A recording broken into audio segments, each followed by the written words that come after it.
According to the Wall Street Journal, embedded journalists in Iraq must sign a contract with the Defense Department limiting their use of photos of dead or wounded service personnel. Why? To make the carnage feel abstract, not a constant disturbing presence of daily American life. Unless you're a military family who suffers from a death, injury, or the constant fear of it, are Americans seeing the reality of the war on television news now? Here's a taste of the last 2 weeks' coverage. The questions at town hall after town hall when Marine Commandant General James Conway toured Afghanistan and Iraq last week did not seem to indicate the Marines have a morale problem.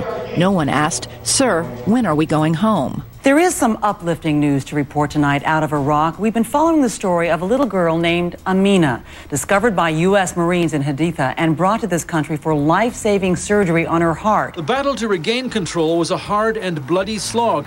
It was one of the few places where al-Qaeda fought back. We came here 6 weeks ago.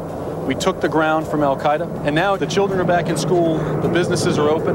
The sons of Iraq and the Iraqi army are guarding the roads and are guarding the area and keeping it secure for the population. Since the U.S. troop surge began, overall violent attacks have come way down in Baghdad.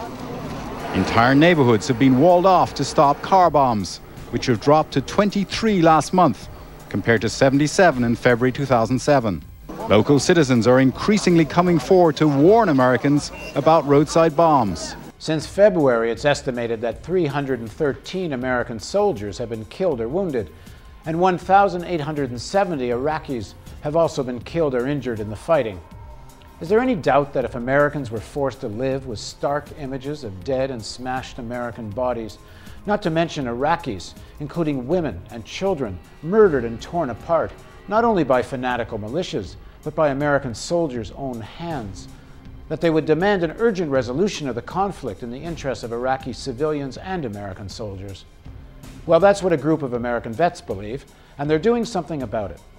At hearings organized by the Iraq Veterans Against the War, more than 100 vets have gathered to reveal what they say is the reality of the U.S. occupation of Iraq. They're eyewitnesses who share their experiences in a public investigation called Winter Soldier. We fired indiscriminately and unnecessarily at this building. We never got a body count, we never got a casualty count afterwards. Another unit came through and swept up that mess. Ladies and gentlemen, things like that happen every day in Iraq. We react out of fear. Fear for our lives, and we cause complete and utter destruction. This man was innocent. I don't know his name. I called him the Fat Man. He was walking back to his house, and I shot him in front of his friend and his father.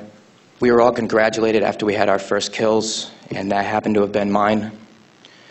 My company commander personally congratulated me, as he did everyone else in our company.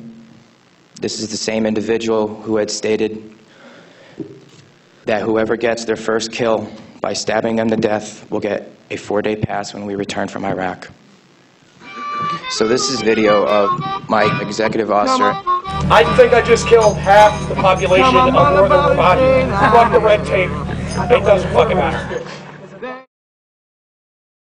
I never really saw the effects of my mortar rounds in the towns. So that just leaves my imagination open to countless deaths that I don't know how many civilians, innocents I've killed.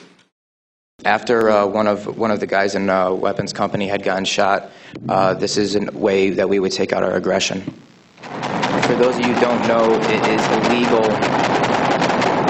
to shoot into a mosque unless you were taking fire from it. There was no fire that was taken from that mosque. It was shot into because we were angry. This is happening, and that until people hear about what is going on with this war, it will continue to happen and people will continue to die. I am sorry for the things that I did. I am no longer the monster that I once was. Thank you.